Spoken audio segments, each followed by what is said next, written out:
On the night I turned 18, Halloween was not just an ordinary date. It was a milestone, a turning point in my life. The streets were lit with carved pumpkins, each displaying faces that either grinned or grimaced, reflecting the duality of the evening. I had planned a party filled with friends, laughter, and sweets. But as the town prepared for celebration, an unsettling feeling crept into the AI. Our damn name is Alex. And at first glance, I seemed like an average teenager. But on that day, something different was about to unfold. My best friend, Mia, had always been the adventurous one, dragging me into her wild ideas. She insisted we explore the old Oak Ridge Manor, a decrepit house rumored to be haunted. I hesitated, but the thrill of adventure combined with the excitement of my birthday made it hard to resist. As the clock struck 6, we gathered a small group of friends, their faces painted with both excitement and apprehension. The manor loomed ahead, its broken windows resembling hollow eyes watching us approach. "Are you sure about this?" I asked, trying to mask my unease with bravado. Mia just laughed, her confidence infectious, and with a playful shove, she urged me forward. The front door creaked open, revealing a dark hallway lined with dust-covered furniture and faded portraits. The air inside felt heavy, as if the walls themselves were holding their breath. "It's just an old house," Mia reassured us, but I could feel the atmosphere shift. Shadows danced along the corners, and every sound echoed like a whispering warning. As we ventured deeper, the thrill began to morph into something more profound, an inexplicable sense of dread. I noticed strange markings on the walls, symbols I couldn't recognize. "What are these?" I asked, but Mia merely shrugged, dismissing my concerns. "Just some old graffiti," she said, her voice laced with excitement. Suddenly, a loud bang echoed from upstairs, freezing us in our tracks. "Maybe we should leave," I suggested, my heart racing. But Mia's eyes sparkled with curiosity. "Let's check it out. It's probably just the wind." Her determination was unwavering, and against my better judgment, I followed her lead. As we climbed the staircase, the air grew colder. My skin prickled as if someone or something was watching us. We reached the second floor and found ourselves in a dimly lit hallway. The source of the noise seemed to be a door at the end. "This is it," Mia whispered, excitement radiating from her. I hesitated, my instincts screaming at me to turn back. "I don't know, Mia. Something feels off." But she was already pushing the door open, revealing a room filled with old furniture, covered in sheets. The atmosphere was thick with dust, and an overwhelming sense of sadness washed over me. In the corner stood a large mirror, cracked and tarnished. As I stepped closer, I caught a glimpse of a figure behind me, but when I turned, there was nothing there. My heart pounded, a chill ran down my spine. "Did you see that?" I gasped, but Mia was already distracted by something else. "Look at this," she exclaimed, pulling a sheet off an old trunk. Inside were forgotten relics, old photographs, letters, and a peculiar doll with glassy eyes that seemed to follow us. I felt an urgency to leave, but Mia's curiosity kept us rooted in place. Suddenly, the lights flickered, and the room was plunged into darkness. Panic surged through me as I fumbled for my phone, its light barely cutting through the shadows. "We need to go. Now," I urged, my voice trembling. But before we could move, a low whisper echoed through the room, sending chills down my spine. "Get out," it hissed, barely audible, but unmistakably real. My blood ran cold as I grabbed Mia's arm, pulling her toward the door. As we stumbled back into the hallway, the atmosphere shifted once more. The shadows seemed to close in around us, and the whispers grew louder, a cacophony of voices pleading and mocking. I could feel the weight of something sinister pressing down on us, and a primal instinct to flee consumed me. "Run!" I shouted, and we dashed down the stairs, our friends trailing behind, confusion and fear etched on their faces. As we burst through the front door, the cool night air felt like a lifeline, but the haunting echoes followed us, a reminder of what we had disturbed. We stood outside, panting, the manor looming behind us like a dark sentinel. "What just happened?" one of my friends asked, wide-eyed. I didn't have the answers, but I knew that whatever we had awakened that night was far from over. "Let's just go home," I said, my voice barely above a whisper. But deep down, I felt it. The night was just beginning, and the true terror of my birthday was yet to unfold. As we stood outside Oak Ridge Manor, the weight of what we had experienced settled heavily on my chest. The crisp autumn air felt sharp against my skin, contrasting with the suffocating dread that clung to me. My friends were buzzing with adrenaline, exchanging nervous laughter and wild theories about what we had encountered. But I remained silent, my mind racing.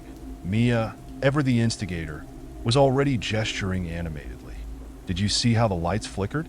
It's definitely haunted," she exclaimed, her eyes shining with excitement.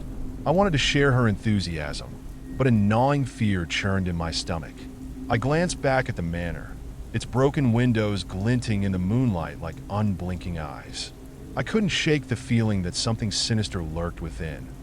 "Let's just go back to my place," I suggested, hoping to escape the heavy atmosphere. "We can talk about it over snacks." "Snacks?" Mia clapped her hands together, oblivious to my unease. "That's the perfect way to celebrate your birthday." Reluctantly, I nodded, and we all piled into my car. The ride was filled with laughter and chatter, but my heart still raced.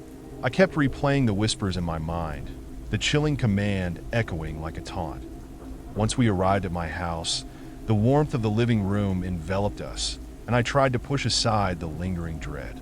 We lit candles and decorated a small cake I had baked earlier. "Happy birthday, Alex!" they cheered, and for a moment, I felt a flicker of normalcy. But as the candles flickered, I couldn't shake the sensation of being watched. After we sang and dug into the cake, Mia suggested a game. "How about we tell ghost stories?" she proposed, her eyes sparkling with mischief. The others agreed enthusiastically, but I felt a knot tighten in my stomach.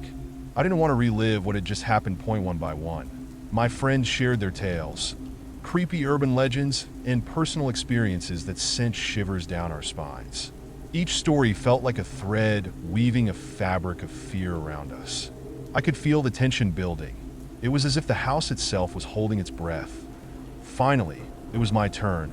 I took a deep breath, glancing toward the window where the shadows danced just beyond the glass. "So, we went to Oak Ridge Manor tonight," I began hesitantly, and something happened. As I recounted our adventure, I noticed Mia's expression shift from excitement to concern.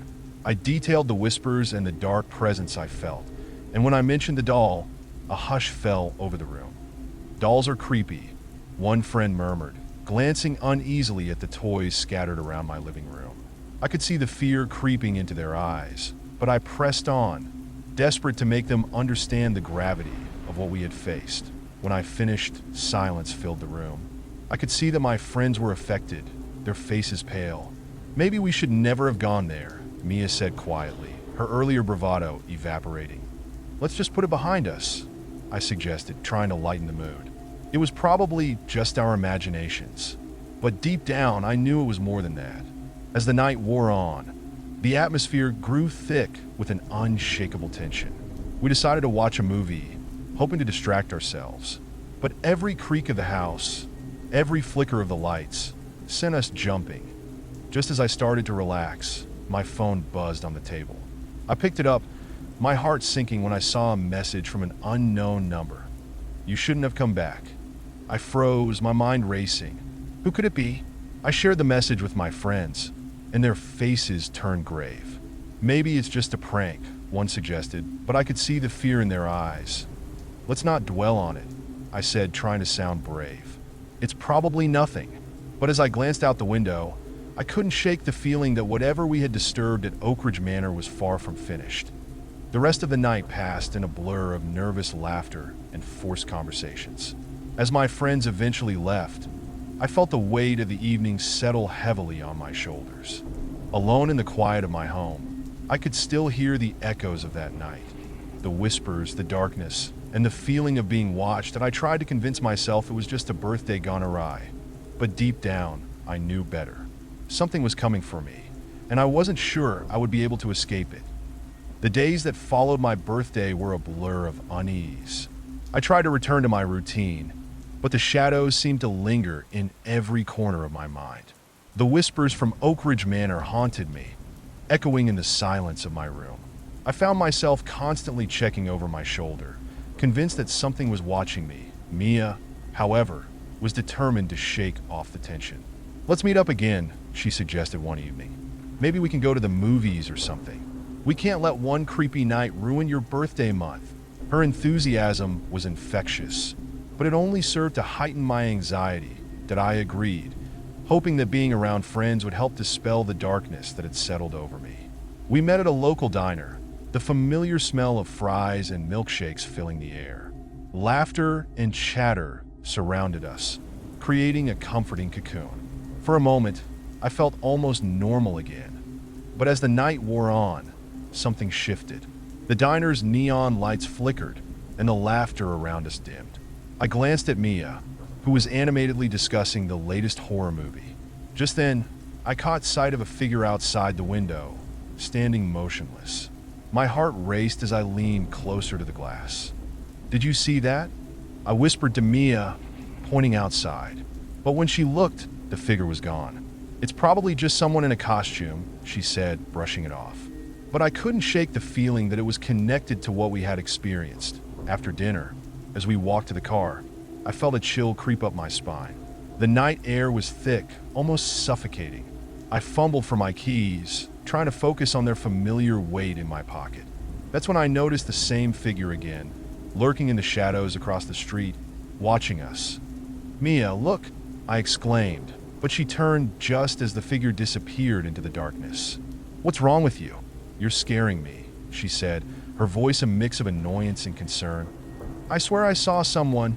Irreplied, frustration bubbling over. "I don't know what's happening, but something isn't right." She rolled her eyes, but I could see a flicker of doubt in her expression. "Maybe we should just go home," she said quietly, and I felt a wave of relief wash over me. When we got back to my house, I locked the door behind us, the sound echoing through the stillness. We sat on the couch, the tension palpable. "I don't want to think about Oak Ridge anymore," I stated, hoping to redirect the conversation. But the topic lingered like a shadow. As we talked, I felt a strange itch at the back of my mind, a sense that something was off. The air in the room grew thick, and I glanced toward the window again. The streetlights outside flickered ominously, casting long shadows that danced across the floor. That night, I struggled to sleep. Every creak of the house made me bolt upright, heart racing. I finally drifted off, only to be jolted awake by a loud crash. My heart pounded as I scrambled out of bed, the darkness suffocating that I tiptoed down the hallway, the wooden floor creaking under my weight. As I reached the living room, I saw it. A window had swung open, flapping wildly in the wind. I rushed over to close it, but my breath caught in my throat when I noticed something on the floor. An old photograph lay there, its edges frayed.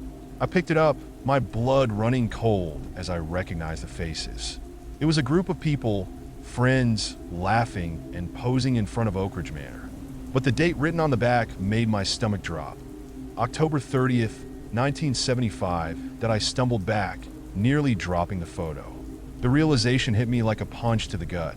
This was the same night, the same day I had celebrated my birthday. The whispers from the manor echoed in my mind once more, and I suddenly felt trapped in a web of history, repeating itself, that I couldn't shake the feeling that we had awakened something that night, something that had been waiting for years. Panic surged through me as I dashed to grab my phone, desperate to call Mia. But just as I dialed, the lights flickered again, plunging the room into darkness. "Alex," a voice called from the darkness, and I felt my heart stop. It was Mia, her voice laced with confusion and fear. "What's going on?" I don't know. "I found something," I shouted back, trying to keep my voice steady.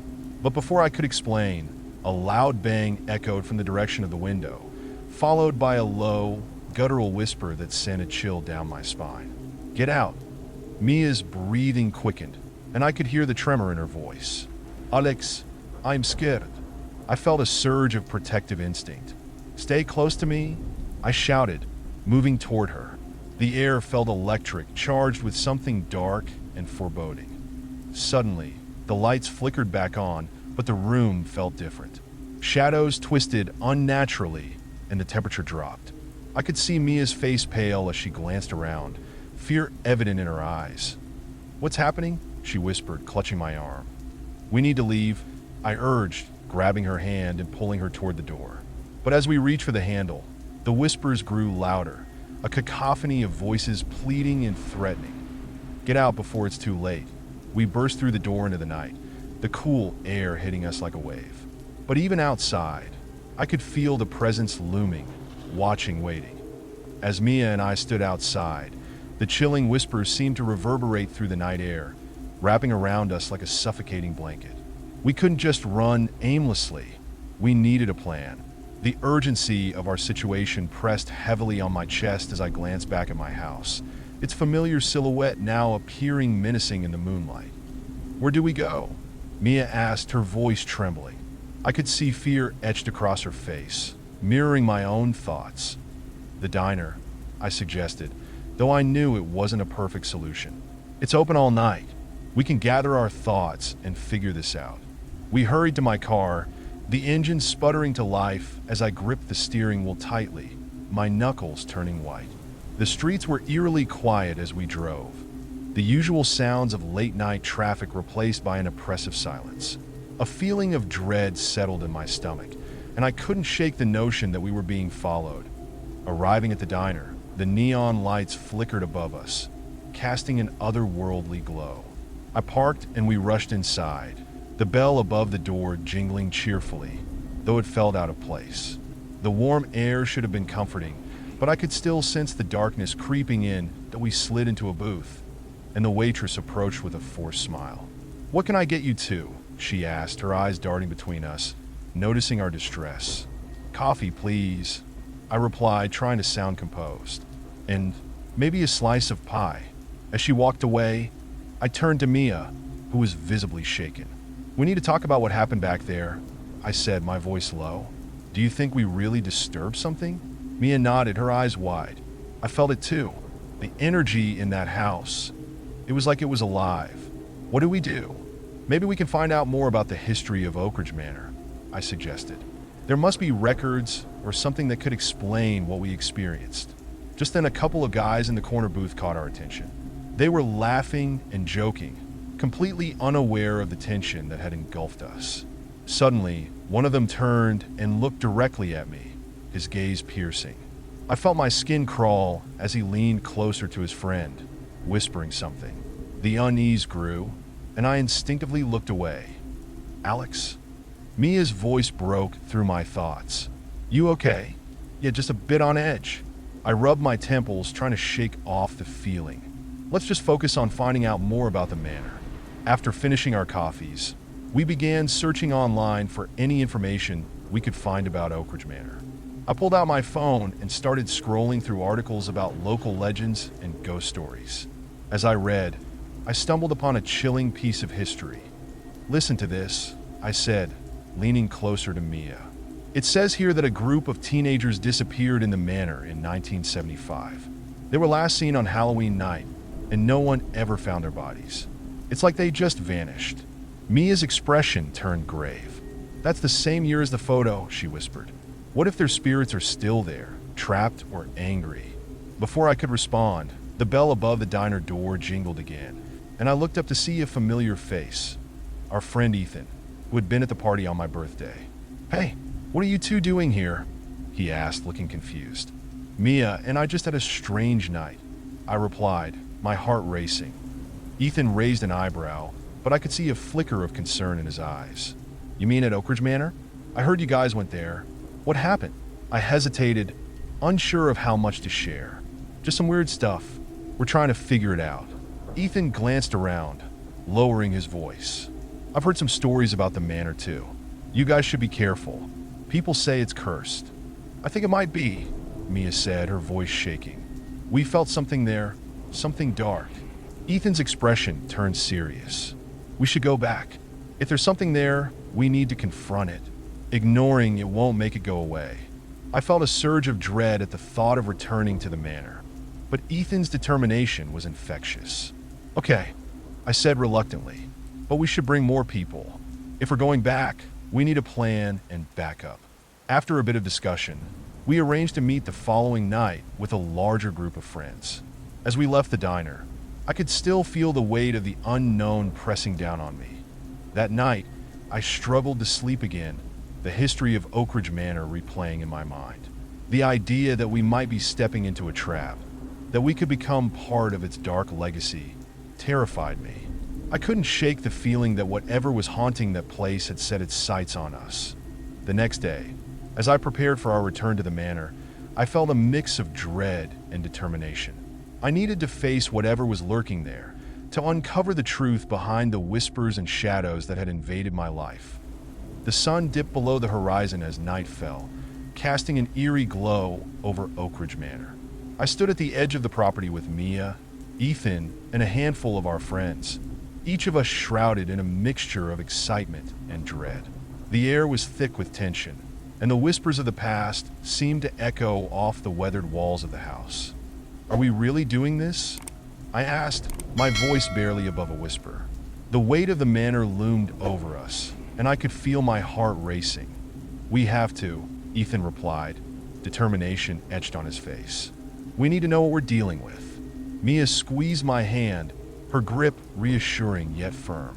"Together, right?" she said, searching my eyes for confirmation. "Together," I echoed, though the uncertainty gnawed at me as we stepped onto the property. The crunch of leaves underfoot sounded like thunder in the stillness. The front door, slightly ajar, beckoned us inside. I hesitated, glancing back at our friends. Their faces reflected a mix of fear and curiosity, but there was no turning back now that we entered the manor, and the familiar chill enveloped us. The air felt charged, almost electric, as if the house itself was alive.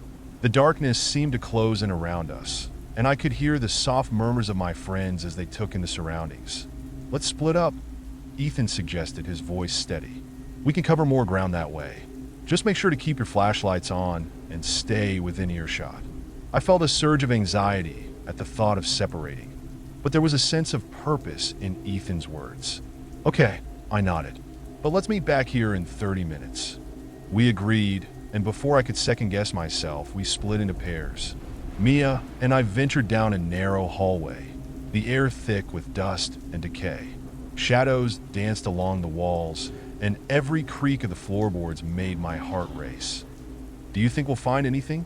Mia asked, her voice low as she flashed her light around the room. "I don't know," I admitted, feeling the weight of dread settle in my stomach. "But I can't shake the feeling that we're being watched." We entered a room that appeared to be a library, the shelves lined with old, dusty books. As I moved closer to inspect them, I noticed a journal lying open on a table. My heart quickened as I approached, the faded ink barely legible. "Look at this," I said, beckoning Mia over. "It's a diary." Mia leaned in, her eyes scanning the pages. "It's dated the same week those kids disappeared," she whispered, her voice trembling. "What does it say?" I read aloud, the words sending chills down my spine. "They were planning to have a party here on Halloween. They mentioned a game, something about summoning spirits." As I spoke, the temperature in the room dropped suddenly. I glanced around, feeling a prickling sensation at the back of my neck. "Do you feel that?"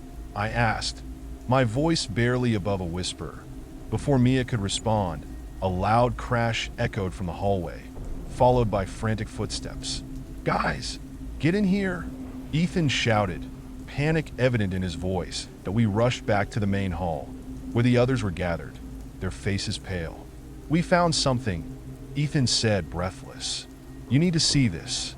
He led us to a room at the back of the house, and as we entered, the atmosphere shifted. The walls were covered in strange symbols, similar to the markings I had seen before. In the center of the room lay an old Ouija board, the planchette positioned as if it had just been used. "Who would leave this here?" Mia asked, her eyes wide with fear. "Maybe it's a trap," one of our friends suggested, glancing nervously at the board. "We shouldn't mess with it." But Ethan stepped forward, his curiosity overpowering his caution. "What if we could contact whatever is here? Maybe we can find out what happened to those kids." "No way," I interjected, feeling a surge of panic. We shouldn't mess with this stuff. We don't know what we're inviting. Just a quick session, Ethan insisted, his eyes glinting with excitement. What's the worst that could happen? Against my better judgment, I found myself drawn into the circle as Ethan and Mia placed their fingers on the planchette. If anything feels off, we stop, I warned, trying to keep my voice steady. Till we closed our eyes, took a deep breath, and Ethan began to speak. Is anyone here with us? He asked, his voice echoing in the dim light. The atmosphere felt thick, heavy, as if the air had been sucked out of the room. After a moment of stillness, the planchette began to move, slowly at first, then with increasing speed. My heart raced as it spelled out a chilling message. Get out. I felt a cold wave wash over me, a primal instinct urging me to flee. Stop. We need to stop, I shouted, but it was too late. The planchette continued to spell out words, the whispers growing louder around us, echoing the command. Get out. Now! The lights flickered violently, plunging us into darkness. Panic erupted as we scrambled to find the door, the oppressive atmosphere closing in around us. I could hear Mia's frantic breaths beside me, and I grabbed her hand, pulling her toward the exit. Run, Ethan shouted, his voice barely audible over the chaos. We burst into the hallway, the whispers now a cacophony of voices, each one pleading, threatening, drowning out my thoughts. I felt a sudden pull, as if something was trying to keep us inside, to trap us in this cycle of terror. Don't look back, I yelled, but the urge to turn was overwhelming. Finally, as we reached the front door, I glanced back one last time. The room we had just left was dark, but I swore I saw a shadowy figure standing at the threshold, watching us, waiting. With a final push, we fled into the night, the chilling whispers trailing behind us, a reminder of the terror we had awakened. The night air was sharp as we stumbled away from Oak Ridge Manor, the weight of our harrowing experience crashing down around us. The echoes of the whispers still reverberated in my mind, urging us to leave, to escape the clutches of whatever we had disturbed. Are we safe? Mia gasped, her breathing heavy as we reached the edge of the property. I could see the fear in her eyes, mirroring my own. I don't know, I admitted, glancing back at the manor, its silhouette now a looming shadow against the starry sky. But we need to get as far away from here as possible. Ethan and the others caught up with us, their faces pale and eyes wide. What just happened? Ethan asked, his voice shaky. Did you feel it too? Like something was trying to pull us back? Yes, I exclaimed, still feeling the adrenaline coursing through my veins. We need to regroup and figure out what we're dealing with. We drove to a nearby diner, a safe haven where we could gather our thoughts. As we settled into a booth, the fluorescent lights, buzzing above, felt oddly comforting. But the sense of unease lingered, a specter haunting our conversation. Okay, so what do we do now? Mia asked, her voice low. Maybe we should look into that diary again, Ethan suggested. There might be more information about how to deal with whatever we encountered, or how to stop it, I added, feeling a sense of urgency. If those kids are trapped there, we can't just leave it. We pulled out our phones and began searching for anything that could help. I found a local historian who had written extensively about Oak Ridge Manor and its dark past. There's a rumor about a ritual that can help release trapped spirits, I read aloud. But it requires a group of people who understand the significance of the place. What does that mean? One of our friends asked, frowning. It means we need to go back, I said, my voice steady despite the fear clawing at my insides. But this time, we'll be prepared. As we made our plans, I couldn't shake the feeling that we were being watched. The diner, once a sanctuary, now felt suffocating. I glanced out the window, half expecting to see the figure from before, but the street was empty, the night still and silent. After gathering supplies, candles, salt, and a few other items we believed would help, we drove back to the manor. The atmosphere felt different this time, charged with a mix of anticipation and dread. As we neared the entrance, the air grew heavy, almost palpable. Remember, we stick together. I reminded everyone, my heart pounding. No matter what happens, we don't separate. We entered the manor, the darkness swallowing us whole. The familiar chill wrapped around me, but this time, there was a sense of purpose. We made our way to the room with the Ouija board, setting up our makeshift ritual. "Okay, let's light the candles," Ethan instructed, and we moved in unison, the flickering flames casting eerie shadows on the walls. As we formed a circle, I could feel the energy in the room shift, the air thick with tension, that I took a deep breath trying to calm my racing heart. "We're here to help," I said, forcing my voice to be steady.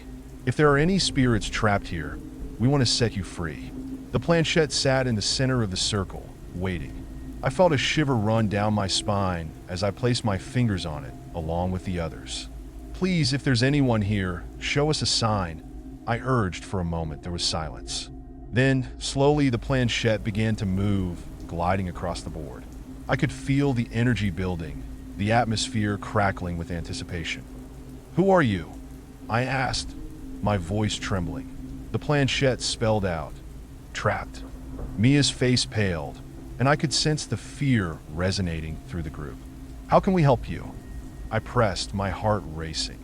"Free US," it spelled out, and the whispers returned. Louder this time, a chorus of voices pleading and angry. Suddenly, the room felt colder, as if the very essence of despair had seeped into the walls. I fought the urge to pull away, to flee from the overwhelming sensation of being surrounded by unseen forces. "Stay focused," Ethan shouted, trying to maintain control.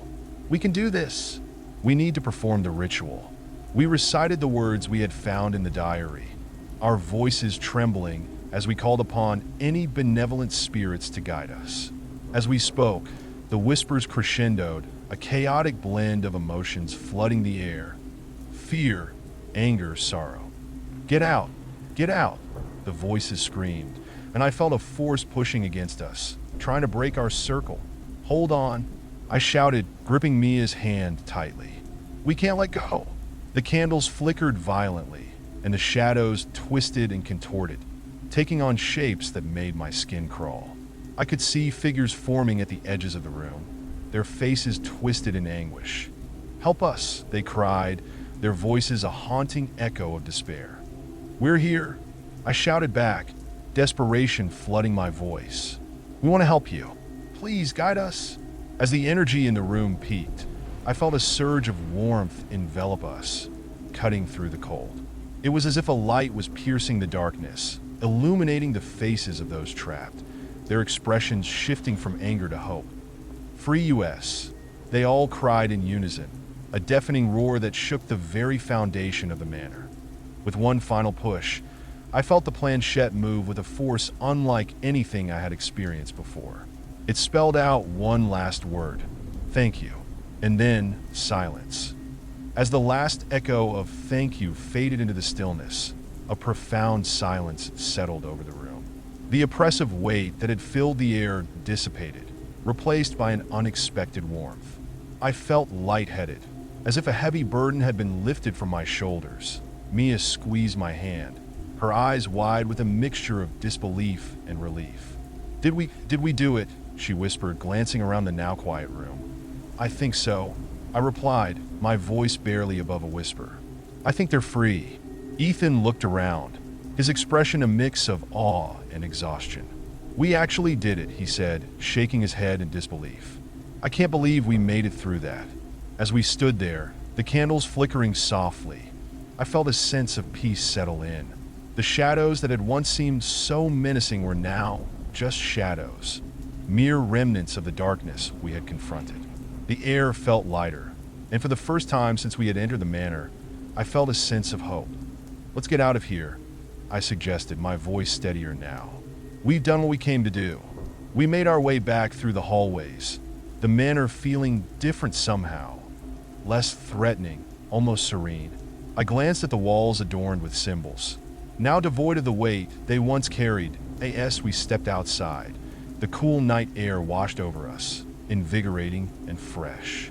The stars twinkled brightly above, and for the first time that night, I felt a sense of triumph. We had faced our fears and emerged stronger. "Can you believe what just happened?" Mia said, her voice filled with excitement. "We actually helped them." Ethan grinned. "I knew we could do it. I just had a feeling." As we piled into the car, each of us buzzed with adrenaline and disbelief.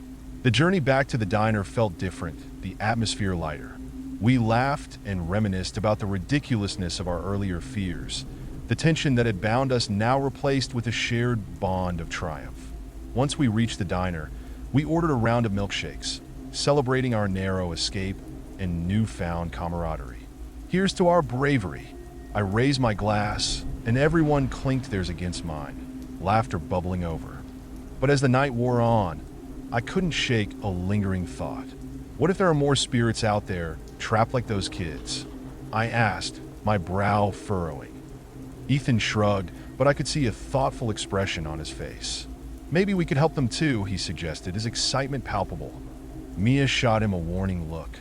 Let's not get ahead of ourselves. We just faced something pretty intense. We need to take a break. I agreed, sensing the wisdom in her words. Maybe we should just enjoy this moment for now. We can think about the future later. As we sipped our shakes, I felt a sense of contentment wash over me. We had faced our fears, confronted the darkness, and come out on the other side.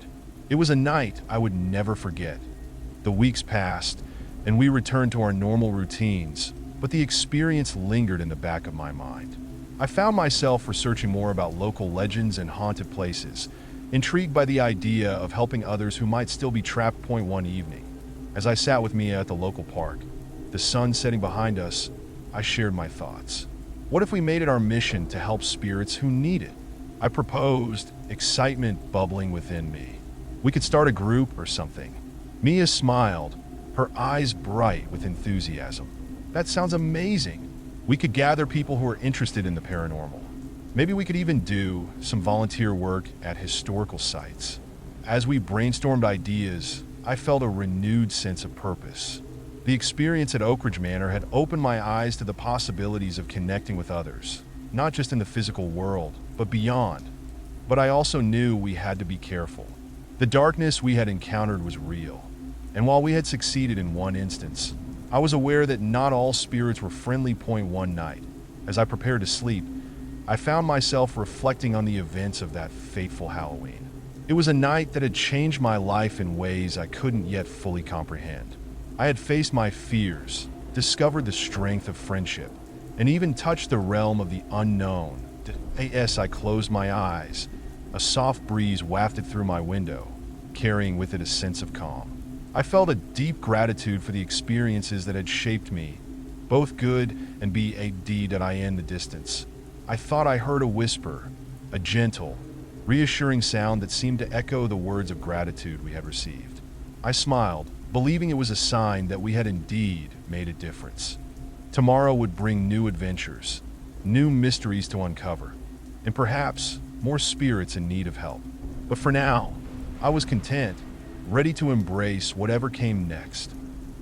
As the weeks turned into months, the experience at Oak Ridge Manor became a defining moment in my life. The initial thrill of confronting the unknown had evolved into a deeper understanding of the paranormal, a sense of responsibility that weighed heavily on my shoulders.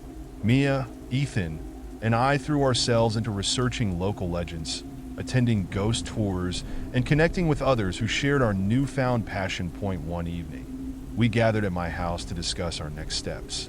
The living room was filled with books, articles, and notes we had compiled, a chaotic tapestry of our adventures. We need to organize our findings, Mia suggested, her brows furrowing in concentration. If we want to start helping spirits, we need to know what we're doing. Ethan leaned back in his chair, a glint of mischief in his eyes. What if we create a blog or a social media page? We could document our experiences and connect with others interested in the paranormal. I felt a surge of excitement. That's a great idea. We could share stories, tips, and maybe even organize events. Mia nodded enthusiastically. We could even invite local historians or paranormal experts to join us. It would be a great way to learn more. With renewed energy, we set to work creating a blog titled Beyond the Veil. We shared our experiences at Oak Ridge Manor, along with other local ghost stories and tips for those interested in exploring the paranormal responsibly. The response was overwhelming. Soon, we had followers from all over, eager to share their own stories and insights. As we built our online community, We realized that there was a real need for guidance in navigating the complexities of the paranormal world. We began hosting weekly online discussions and Q&A sessions, where people could ask questions and share their experiences. One night, as I moderated a discussion about haunted locations, a message popped up from a follower named Sarah. I heard about a place nearby that's been abandoned for decades. People say it's haunted, and I think it might be a good place to investigate. Intrigued, I brought it up during our next meeting. What do you guys think about checking out this location? If it's truly haunted, it could be a chance to help some spirits. Mia hesitated. We should be careful. We don't know what we might encounter. Ethan, ever the adventurer, grinned. That's the point. It's exciting, and if we're careful, we can handle anything. After some discussion, we agreed to visit the location, a long-abandoned asylum on the outskirts of town. It was rumored to have a dark history, with tales of former patients who had never left. The night of the investigation arrived, and we gathered our gear: flashlights, cameras, and protective crystals we had learned about through our research. The asylum loomed in the distance as we parked, its broken windows and crumbling walls casting an eerie silhouette against the moonlit sky. Are we really doing this? Mia asked, her voice wavering slightly. Absolutely, I replied, trying to sound more confident than I felt. We've done our homework. We'll be fine. As we approached the entrance, the air felt charged, almost electric. The atmosphere was thick with anticipation. Inside, the decay was palpable. The musty smell and the sound of our footsteps echoed ominously in the silence. We set up in what used to be a common area, the remnants of old furniture strewn about, as if the past was still clinging to this space. Ethan began recording with his camera, capturing the atmosphere. Let's start with a spirit box session, he suggested, excitement palpable in his voice. This can help us communicate with any spirits present. We gathered in a circle, the spirit box crackling to life. Is anyone here with us? Ethan asked, his voice steadied. At first, there was only static. But then, faint voices began to seep through, barely audible. Help us. My heart raced at the sound. Did you hear that? I whispered, glancing at Mia. She nodded, her eyes wide with a mix of fear and fascination. What do you want? I asked, trying to maintain a calm demeanor. Lost, trapped, the voices responded, sending chills down my spine. As we continued to communicate, the atmosphere shifted. The air grew colder, and an unsettling feeling settled in my stomach. We're here to help you, I said, hoping to soothe whatever spirits were reaching out to us. Suddenly, the lights in our flashlights flickered, and a loud bang echoed from the hallway. We jumped, adrenaline surging through us. What was that? Mia exclaimed, her voice trembling. Stay together, I shouted, gripping her arm. Let's check it out. As we cautiously moved toward the sound, I felt a sense of foreboding wash over me. The hallway was dark, and every creak of the floorboards felt amplified. Ethan led the way, his camera capturing the moment, though we reached a doorway that had been ajar, the darkness beyond seemingly alive. Hello, Ethan called, his voice steady despite the fear in his eyes. Then, a shadow darted across the hallway, and we froze. Did you see that? Mia whispered, her grip tightening on my arm. Yes, I replied, my heart racing. But we can't let fear control us. With a deep breath, I stepped forward. If there's someone here, we want to help you. Can you show us a sign? For a moment, there was silence. But then, the temperature dropped sharply, and I felt a presence, a heavy, suffocating energy that filled the space. Help us, the voices echoed again, clearer this time. Mingling with the whispers of the wind outside, we huddled together, focusing on the spirit box as it crackled to life once more. We will help you, I said firmly, but you need to let us know how. The planchette we had brought began to move on its own, spelling out letters. F-R-E. Free? Ethan repeated, confusion evident on his face. What do you mean? But before we could get a response, the lights in the asylum flickered violently, plunging us into darkness. Panic surged through me, and I felt an overwhelming urge to escape. We need to go, I shouted, but deep down, I knew we couldn't leave without helping. Stay focused, Mia urged, her voice steadying me. We can do this together. We gathered our courage, forming a tight circle. "We're here to help you," I said again, my voice rising above the chaos. "Show us how to set you free." The temperature dropped even further, and I felt an intense pressure around us, as if the very walls were closing in. But then, amidst the chaos, a soft light began to glow in the corner of the room, illuminating a figure, a woman, her expression one of sorrow and longing. "Help me," she whispered, her voice a mere breath against the chilling air. With a surge of determination, I stepped forward, feeling the energy shift. "We're here for you," I said, my heart pounding. "We want to help you find peace." As I spoke, the figure began to fade, the sorrow in her eyes transforming into a look of hope. "Free us," she echoed one last time before disappearing completely. The pressure around us lifted, and the atmosphere shifted dramatically. I felt a wave of warmth wash over me, a sense of relief that enveloped the room. "We did it," Mia whispered, tears in her eyes. "We actually helped her." Ethan grinned, his excitement palpable. "This is just the beginning." As we exited the asylum, the night sky felt brighter, the stars twinkling above as if celebrating our success. We had faced the unknown once again and emerged victorious. A newfound sense of purpose igniting within us, we returned home that night, exhilarated and exhausted, knowing that our journey had only just begun. Together, we would continue to explore the unknown, to help those trapped between worlds, and to share our experiences with others. As I lay in bed, I felt a deep sense of fulfillment. The darkness we had encountered had only strengthened my resolve. There were more spirits out there, more stories to uncover, and I was ready to embrace whatever came next.